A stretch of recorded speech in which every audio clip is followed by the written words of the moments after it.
The weather forecast with Akendo Gaz. Good evening, lovely viewers, and a pleasure to have you join me again on this edition of the weather forecast. I hope your evening is just amazing. We will tonight experience a little rainfall in some parts of the south region, with the rest of the nation experiencing a calm weather condition, with temperatures going down to a minimum of 17 degrees in the northwest, the north and the far north regions getting down to a minimum of 18 degrees. Now we expect the center and the east regions to have temperatures going down to a minimum of 21 degrees. Onto the Adamawa region this evening, there will be no possibility of precipitation, and same experience by morning, with Ngaoundéré expecting the least temperature at 16 degrees. Onto the littoral region this evening, there will be no possibility of precipitation, and by morning it may drizzle in some parts of the region like Douala, Edea and Yabasi. Lastly, onto the southwest tonight, there would be no possibility of precipitation in the region, and same thing by morning, with Bangem and Menji expecting the least temperature at 17 degrees. Now, why not pay a visit and see what the natural beach of Idi now looks like? Thank you for watching, and have a good night.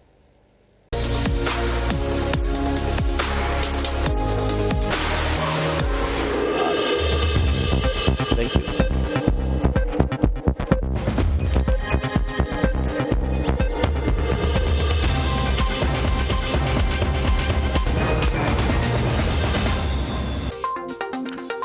Cameroon's National Assembly has opened proceedings for the 10th legislative period with a call for the MPs-elect to shun political cleavages and work in the interest of the entire nation and its citizens. As satellite image distributor giant TV Plus transfers its excise duties on its customers, subscribers are now switching options, looking for the best deal from the panoply of available options. As the Bilingualism Commission goes on the offensive to popularize the law on bilingualism, the 7:30 News tonight pries into what it takes to systematize the publication of official documents in the two official languages of the country. Those are our lead stories. Hello, thanks for joining us on the 7:30 News. I am Ben Menopufong.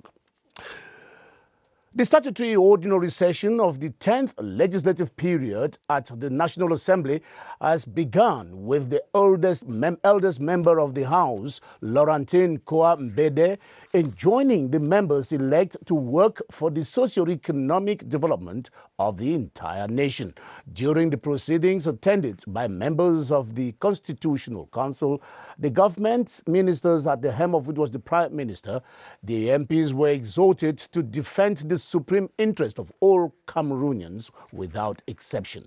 Esther Kima Tabot reports on the opening ceremony, which witnessed the constitution of 6 verification boards to scrutinize the mandate of the elected lawmakers. The start of the statutory ordinary session of the 10th legislature went beyond discovery time for the slightly over half of the House who were newly elected. Away from the exchange of civilities, the first ever exclusively female-constituted provisional bureau in the history of Cameroon's parliaments leads the proceedings. In the presence of governments led by Prime Minister Joseph John Gute and the presidents of the Constitutional Council, Clément Atangana, the eldest member, Honorable Laurentine Koa Mbede, assisted by the 2 youngest, Nafissatou Alim and Dege Aisha, reads out the resolution of the Constitutional Council proclaiming the results of the February 9 election. With the 167 members-elect meeting the quorum as stipulated in the standing orders of the National Assembly, they are congratulated on their victory.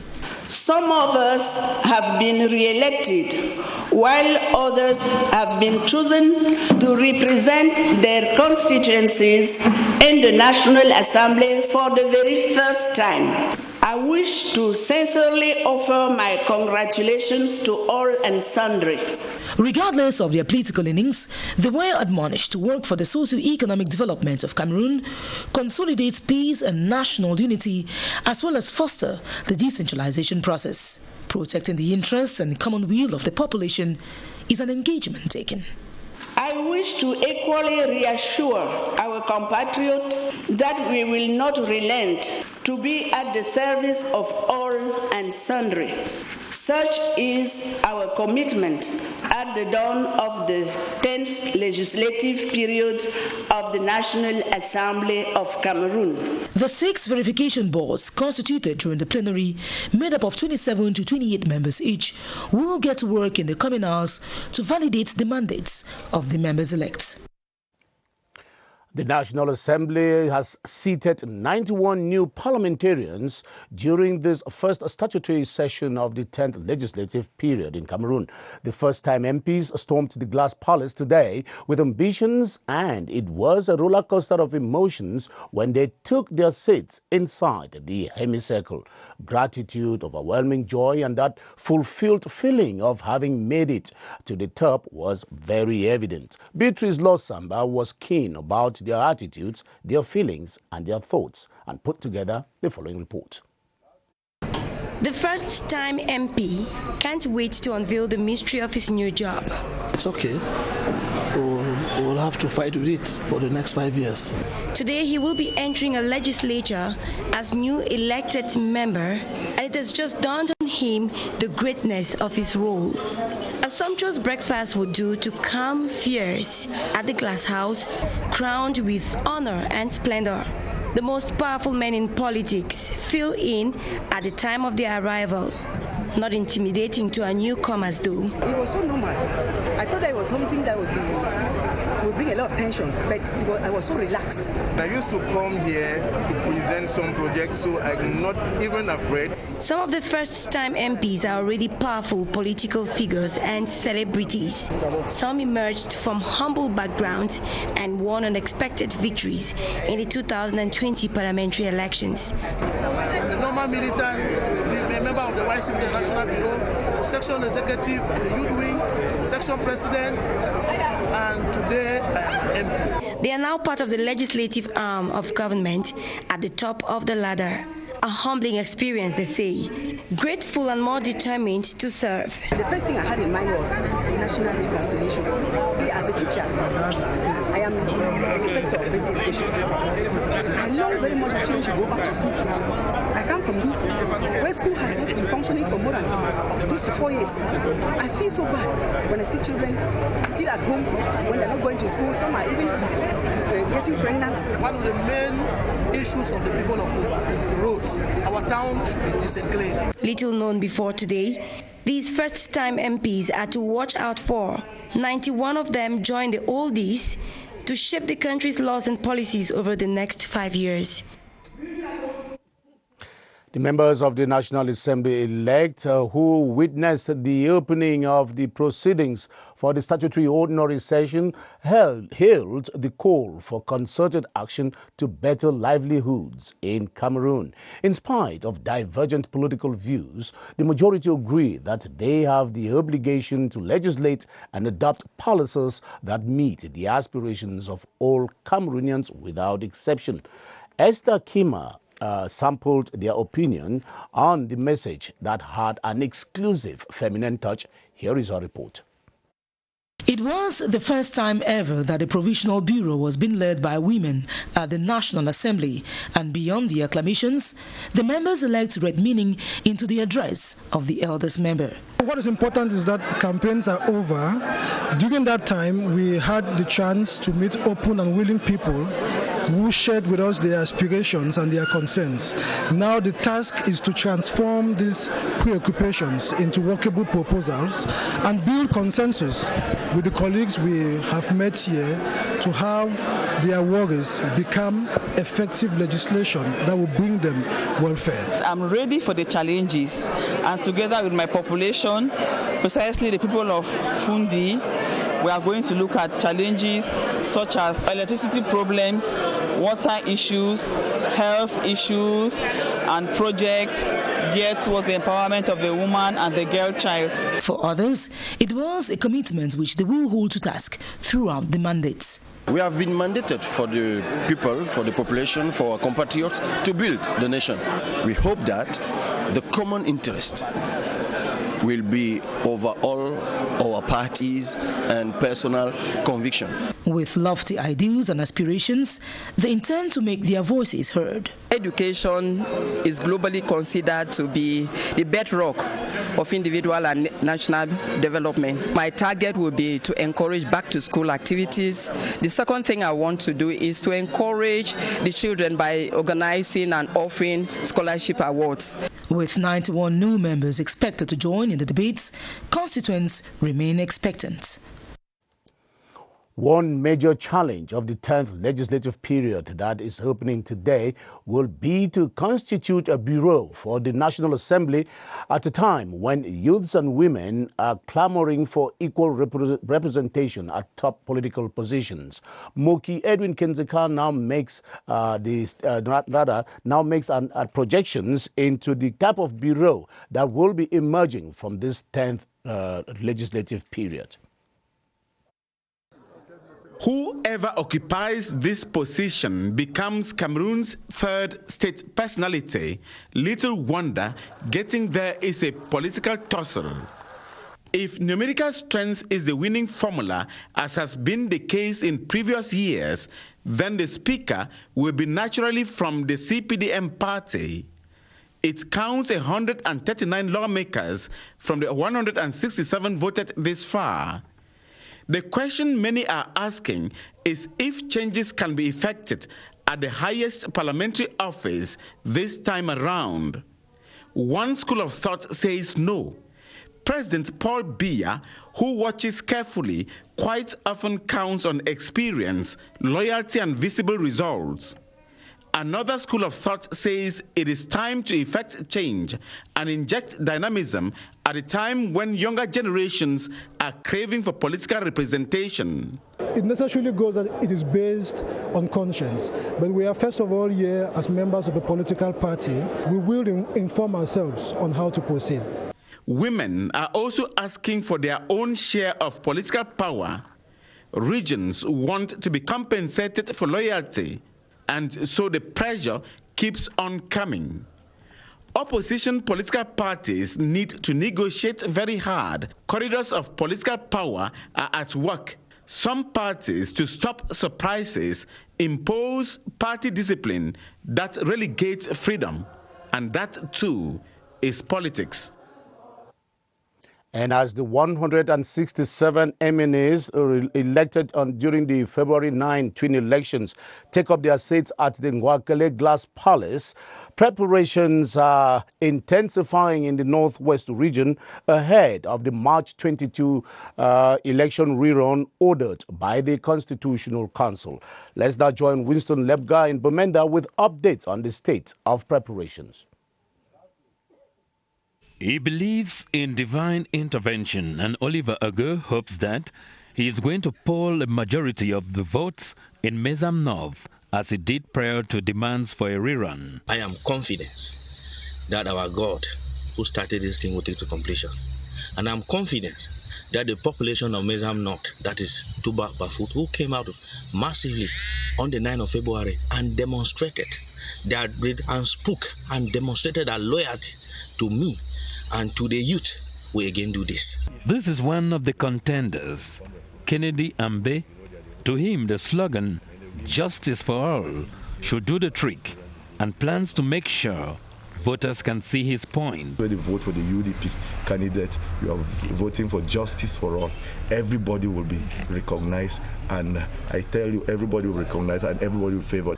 As the two get ready for the vote canvassing exercise, they agree on one point, that the rerun should pass off without incident. And that was instead the views of candidates who missed it out during the first trial, and they are all hopeful that the rerun called by the Constitutional Council will bring them some smiles.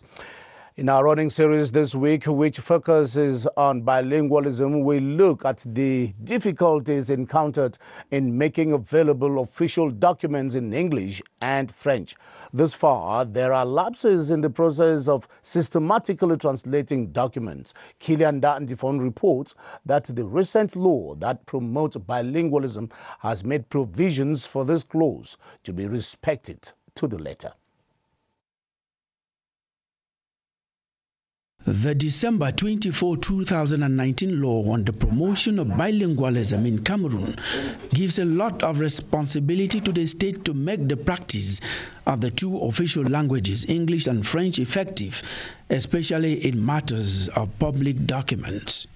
Section 17 of the law states that press articles, press kits, and all other institutional communication documents must be produced and made available in both official languages. Section 18 of the same law gives specifications on the types of documents. It says signposts, logos, placards, and various notices shall be prepared and displayed by all entities in English and French with respect to equality and formal presentation in terms of font, color, type, and size. Meanwhile, Section 19 of the text makes it incumbent on the choice of the user in a public entity. It states that official correspondence between public entities shall be written in either of the two official languages. Here, the header of the document shall respect equality in font, color, type, and size. This is not all. Article 20 states that civil status documents and those for the identification of persons as well as state diplomats and certificates of achievement shall be prepared in both official languages. And in any other common domain, Section 20 says road signs throughout the national territory shall be in both official languages according to the international standards. The law on the promotion of bilingualism in Cameroon simply has to be put into practice to solve problems that extend to cultural identities, the main bone of contention of the current crisis. The construction of the Sangmalima-Jum-Uweso Transnational Road is expected to be over by November this year. The new deadline for its completion was set by the Minister of Public Works, Emmanuel Nganu Jumesi, while visiting the work site. The road works have been going at a disturbingly slow pace, triggering the minister's visits to the area. Joyce Kimbe-Fowajo has been probing into why this project that started over 5 years ago has been dragging on for this long. Of the 700 kilometers long cross-border road from Weso to Sangmalima, 362 kilometers of it stretch on the Congolese section from Weso, Keta, and Ntam. The other 322 kilometers is on the Cameroonian side, Sangmalima, Jum, Lele, Ntam. This section is partitioned into 5 lots, with the lot from Jum to Mintom already completed, while construction is ongoing on the other 4 lots. My assessment is that the works are going on very well. We visited some section where the work was not going on for the past 6 months. Let's say clearly Sangmalima Bikola. You see with me that the work has started. The least advanced of these 4 lots is that from Sangmalima to Bikola, 65 kilometers long, and Bikola to Jum, 38 kilometers long. It's confronted by several difficulties, such as the non-liberation of sidewalks, as illustrated by this pygmy settlement that is bargaining for its right before quitting the camp.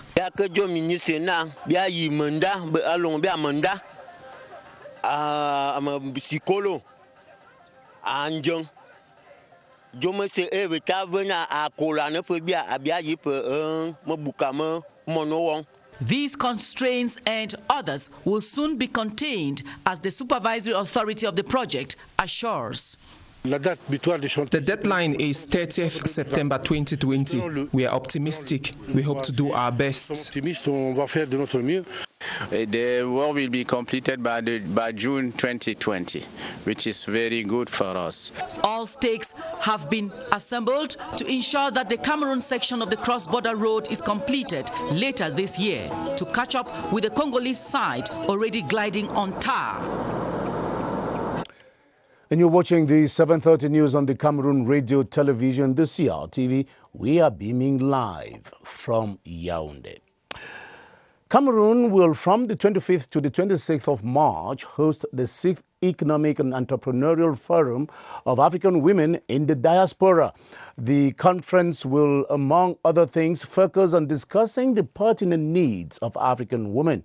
The Association of African Women in the Diaspora, OFAT, which is championing the cause, organized a press briefing today to explain the event here. Here is OFAT's member, Jessica Mani, with more on the event. We will make the balance sheet and the wage projection for the women, what we need for us, how we can work together. We will discuss about the project because you know the women have the big project, small project. The women will again positive partnership to meet the women of the diaspora who have experience. On to something else now. Following 12% increase of excise duties on the satellite TV channel distribution company in Cameroon, its product charges have been increased, and this has really vexed its customers. They say it is unfair to shift the excise burden on them and that the channel provider is violating doing business norms in Cameroon. Consumers have been appealing to the government to call the service provider to order. Beatrice Ngum probed into this issue for the 7:30 news. 30 billion CFA francs. This is the revenue a satellite cable TV distribution company made in Cameroon in 2019. Proof that the distributor has penetrated millions of households in the country. But this time around, subscribers to the said satellite cable TV distributor are furious. A 500 to 5,000 francs increase on their bills is no good news. This is not what we have to undergo. We have been paying too much money for CanalSat in the past years. So we should not be undergoing what CanalSat does. CanalSat should be the only one to undergo it, not the customer. At their Yaoundé office, the distributor refused to comment. But the price index gotten from internet sources and subscribers shows the increase is effective. Prices on the different bouquets of the distributor have changed. Consumers are complaining that the 12.5% increase on excise duties slammed on digital audiovisual programs and content by the new finance law is being imputed on them.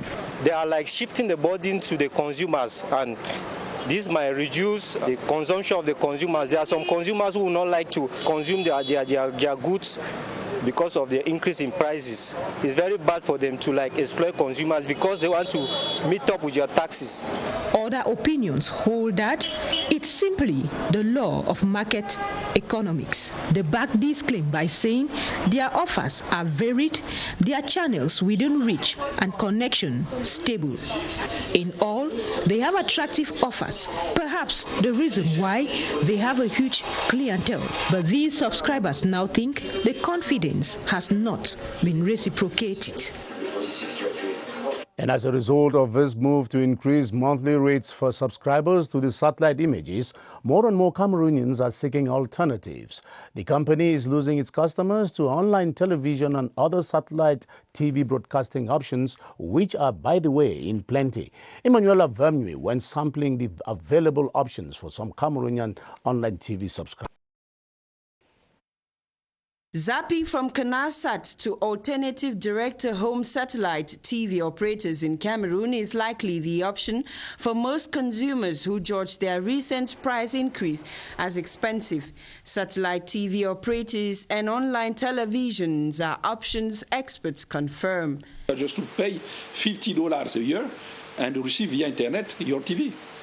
Most of the people who are using 4G networks and so on, who have Wi-Fi or optical fiber at home, can now be connected without paying any fees to Canal+. Digital terrestrial television broadcasting also prides itself as an option, yet concerns are being raised on its limited coverage in Cameroon and possible content. Digital migration is not finished in Cameroon. There are some trials in Yaoundé, Douala, but based on the channels provided by CRTV. The content, you cannot have it locally. If you want to watch the Champions Leagues, you have to pay rights for that. If Cameroon CRTV is ready to pay the rights and so on and provide the customers here locally, the auditors, with some programs, yes, but you have to pay the rights. So people will accommodate their consumption. Telecommunication engineers think the sector needs to be opened up to competition for better output. There are, however, many trying their hands in the business. You can have local channels, Cameroonian channels, African channels, and also European channels. With Free Africa STB, the decoder, you can have about 130 channels. Choosing not to use CanalSat for alternatives is possible, the experts have agreed. But the question remains, at what price and for what content? Emanuela Vemnue reporting there. In prelude to this year's Consumer Day coming up on March 15, the Minister of Trade has chaired a preparatory meeting attended by consumer associations in the nation's capital. During the meeting, it was disclosed that government was laying emphasis on the need to ensure the security of products. Let's now listen to Trade Minister Luke Magrambarga at Tangana shed more light on this. This year, the theme is based on security of technology, security of consumption, security also of products. The question of security and safety of product is on the table, and it's important now to give the right information to the consumer, and at the same time to give all insurance to the consumers, because there is no reason now to think that the consumer, there is a danger. There is no danger for the consumer. Senior staff of the Livestock Development Corporation, SODEPA, are figuring out how to better manage ranches, slaughterhouses and cold stores at their 3-day annual conference that opens in Yaoundé today. Their discussions are also focused on beefing up the production of quality meat in the country to fight against food insecurity. Yoti Kadelisonge reports. 1 year has already gone by since the Livestock Development Corporation, SODEPA, set its objectives for 2019 to 2023. It is thus time for personnel of the external and central services of the structure to assess their output at this annual coordination meeting. This year, we are receiving a boost from the government, so we need to make sure that everybody agree on where we are going and what are the indicators and how are we going to evaluate if we are moving or not. We believe that we, as a producer of meat, our job is to make sure that Cameroonians receive more meat and in quantity and good quality. Having ranches in the east, Adamawa and northwest, as well as slaughterhouses in Gaoundere, Yaoundé and Douala, and cold stores in Ebolova, Yaoundé, Kribi and Douala, the corporation has been able to increase its annual production rate. By the year just finishing, we have slaughtered more than 200,000 cows in our main slaughterhouse, Douala, Yaoundé and Gaoundere. At the end of this annual conference, the officials say they will come up with a more rigorous plan to help them address their challenges and meet their objectives. Health officials in the southwest region of Cameroon have refuted allegations that there are reported cases of coronavirus in the region. The news had gone viral on social media, causing a scare. While describing the news as fake, the health authorities have nonetheless been sensitizing the population to guard against the viral infection. Tanjong Lewis Agbo reports from CRTV Southwest. Contrary to social media rumors that there were confirmed cases of the coronavirus in Buea, the director of the regional hospital annex in Buea, Dr. Martin Mukake, has refuted the information and is calling on the population to stay calm and maintain proper hygienic conditions as preventive measures. Last Tuesday, we had a symposium on the coronavirus, and then 2 days later, we found out that the first case was reported by the ministry. And so we have been actively working on it preemptively, and we still have simulations to make sure that when we have a real case, we can be able to just follow the steps of simulation and be able to act promptly. At the regional hospital in Limbe and the Edinal Frontier Health Post, necessary measures have been put in place to ensure people entering the region from neighboring countries are properly checked. our health authorities took the appropriate measures to sensitize everyone at their own level, to be aware of it, of the signs and symptoms, which are flu-like, and to report to the nearest health facility, and above all to observe the basic rules of hygiene and sanitation. The population of the southwest region have therefore been urged to maintain proper hygienic conditions like washing of hands and report any suspected sign and symptoms of the COVID-19 to the hospital, where special units have been reserved for such cases. Women of the Telecommunications Regulatory Board made an outstanding showing last March 8 at the 20th May Boulevard, downtown Yaoundé, during Women's Day celebrations. They were highly applauded by First Lady Madame Chantal Biya, who chaired the event. Nicholas Egbe reports on the beautiful parade of the ladies from the Telecommunications Regulatory Board.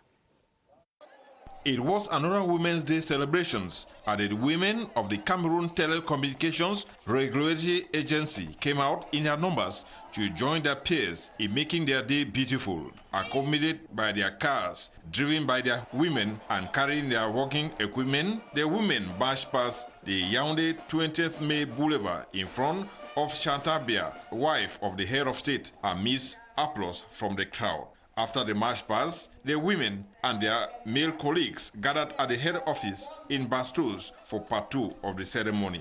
Here, it was time to look at the problems they encounter during their job. If you listen to the statistics that she read, you'll see that we have more men as directors, more men as sub-directors, and more men as chief of services. Meanwhile, we have women in the house who are able to handle this post equally. It is not as if we are saying that the men should not handle this post, but we are just saying that the director should give the opportunity to women to give some of them that post of responsibility and see what they will be able to do for the enterprise. Their problems raised were given hopes by the Director General, Professor Philemon Zosame, who encouraged the women to live up and continue doing their job very well. You are our women, and we have to take care of you. So we will continue to ameliorate your working conditions until we see that all the women are fine.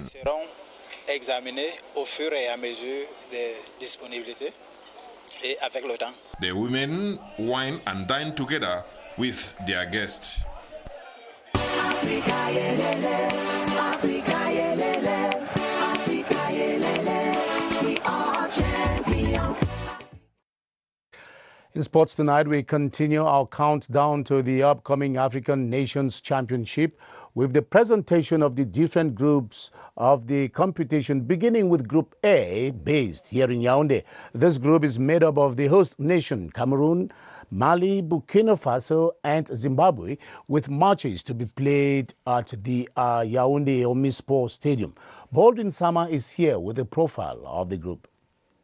They are the ones to set the ball rolling on day one of the African Nations Championship. Cameroon, Zimbabwe, Mali and Burkina Faso, all Group A teams, poised to tussle against each other with the best two to sail through to round 2. The Warriors of Zimbabwe will be in their 6th participation in this competition, with their best ever participation being the semi-finals in 2014.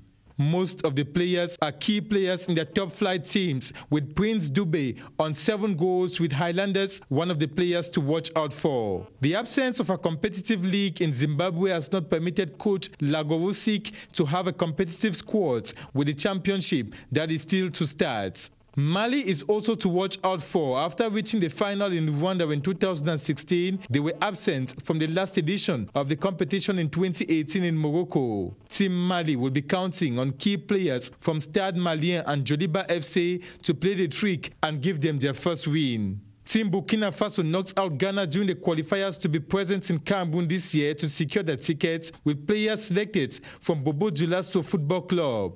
Perhaps the favorites in this group are the Intermediate Lions of Cameroon, who will be in their 5th ever participation. Never have they won this competition before, and Team Cameroon is counting on the likes of Samuel Len to deliver the goods, given their impressive preparatory phase ahead of this tournament.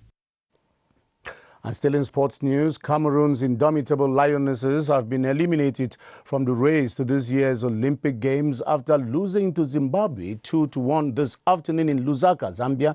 They lost to Zambia this afternoon in Lusaka during the return leg match of the last qualifying round.